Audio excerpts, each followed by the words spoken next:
Eu lembro na Copa de 2010, né? Que todo mundo pedia pro Neymar e o Ganso serem convocados, né? E o Dunga não quis levar nenhum dos dois, o Ganso ficou na pré-lista, né? Se alguém fosse cortado, ele entrava, né? E eu lembro que quando o Ganso apareceu, né? É uma característica que a gente tá tão... Na época, né? Ele teve muitas lesões, aí teve muitas situações na carreira dele, mas naquela época lá eu vi ele jogando tipo o Riquelme, assim, sabe? Meio que o estilo de jogo dele, né? E era uma época que eu achava, cara, na época com o Neymar ali, né? Eu achava que, cara, talvez ele fosse ser maior até que o Neymar, né? Mas foi uma... Como lesões fazem, né? Prejudicam a carreira do jogador, né? O Paulo teve uma série de lesões que foram altamente prejudiciais. O Paulo era cerebral, né? Era um todo cérebro, ele cerebral. exato. E o Neymar era genial. Os dois ali juntaram uma coisa absurda. Um completava o outro. O Paulo, naquele momento, talvez o maior momento que ele teve, ele encontrava passes que ninguém conseguia enxergar. Às vezes tinha 3, 4 jogadores parados na frente dele e ele conseguia pifar um companheiro jogando uma bola entre as pernas de um adversário. Então isso fazia uma diferença muito grande. E isso acontecia em treinamentos, em jogos, enfim, era uma coisa absurda. O que esses meninos faziam era muito diferente da grande maioria. Faz muito tempo que a gente não tem um time assim com os garotos fazer, né, um absurdo, né? Que faz tempão já, né? Já tem um bom tempo, né? E era um time assim, é um time que ensinou o Brasil a dançar. Pois é. É interessante, porque até estava conversando lá fora, né? Antes do TikTok eles já estavam dançando, né? Exatamente. E bem antes até. Mas você parava o ônibus assim no aeroporto, num centro de treinamento, aparecia gente de todo lado. Definiu bem até como... Alexandre definiu muito bem como a bitomania. E parecia uma bitomania. O Santos viajava com 10, 12, às vezes 15 seguranças. Geralmente a gente viaja com 2, 3, olha lá, quando muito. E era necessário aquilo. Eu fico feliz com uma coisa, assim, dentro do meu trabalho. Eu sempre dei muita atenção às categorias de base, todos os clubes que eu passei. Porque eu nunca tive um cheque em branco para contratar. Nunca. Nunca tive. No Brasil é difícil, né? Muito difícil. Nunca tive a liberdade de contratação, de trazer aquele jogador que eu gostaria, que eu queria. Por exemplo, eu fui atrás do Bruno Henrique quando ele estava no Goiás e ele foi vendido. Só consegui trazê-lo quando ele estava na Alemanha para o Santos. É um exemplo, né? Que você às vezes não consegue competir em igualdade, você tem que ser criativo, né? Ser criativo, tá atento ao mercado. E eu sempre valorizei muito as categorias de base. E participei ou do processo de formação ou da finalização da formação, porque quem forma são os treinadores da base, não somos nós, treinadores do profissional.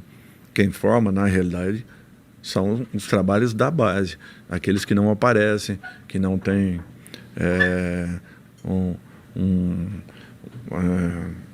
os holofotes em cima. Esses sim são os verdadeiros formadores, nós não. Nós damos a oportunidade. E o meu trabalho sempre foi pautado em cima disso. Última seleção da última Copa, nós tínhamos 14 jogadores que nós iniciamos de alguma maneira ou estivemos no meio desse processo todo. E eu fico muito feliz com tudo isso. O ano retrasado, quando o Coutinho, né, foi pro Barcelona, se não me falha a memória, e o Neymar para o PSG, foram os 2 jogadores mais caros do futebol mundial. E trabalhamos com os 2 com 16 para 17 cada um. Depois um terceiro jogador foi vendido. Não. Do São Paulo, que foi pro... O Antony? Não, o lateral. Brenner? O zagueiro. O Brenner? Não. Meu Deus. Do São Paulo? Que foi pro Porto e agora foi pro... o Militão. O Éder Militão, que nós também colocamos ali numa outra função. Então, 3 jogadores vendidos assim, de repente, no futebol mundial, com valores expressivos, né? Então, eu fico muito feliz de ter participado desse momento desses garotos. Porque eu acho que é um tipo de retorno para o profissional que foge muito aquele sentido de reconhecimento, ou material, ou mesmo... por parte assim da mídia de um modo geral. essa satisfação de você lançar um garoto e de repente ver o resultado ali na frente, como agora por último o Lucas Veríssimo. Ele estava para ser liberado do Santos. Ele não tinha conseguido, nesse processo de crescimento dele, de formação, ter tido uma oportunidade no time de cima. E eu estava vendo um dia um treinamento da base, ele já passando para o Sub-23, porque não havia conseguido. E eu vi ele treinando.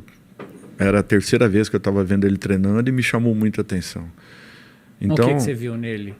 A postura dele. E, de repente, naquela semana, aconteceu um problema com o David Braz. E aí, vamos contratar. Eu falei, não precisa contratar, nós vamos dar uma olhada nesse menino primeiro. E ele fez um campeonato paulista fantástico. Foi uma das revelações daquele campeonato de 2016. Cara, isso é uma loucura, né? Que você como treinador, né? Você está na posição de que... No caso do Lucas Veríssimo, você, no caso, esse específico, tipo, você mudou a vida do moleque para sempre com aquilo ali. Né? Você deu uma chance para ele, que provavelmente ele não teria se você não tivesse olhado ali e tal. Deve ser um sentimento muito foda, né? Não, assim. Nesse sentido, sim. Internamente, isso aí preenche demais. Por outro lado, se ele não tivesse preparado, ele talvez pudesse ter tido a oportunidade com o Dorival, logo em seguida com outro, e de repente... não tivesse em condições de poder se manter.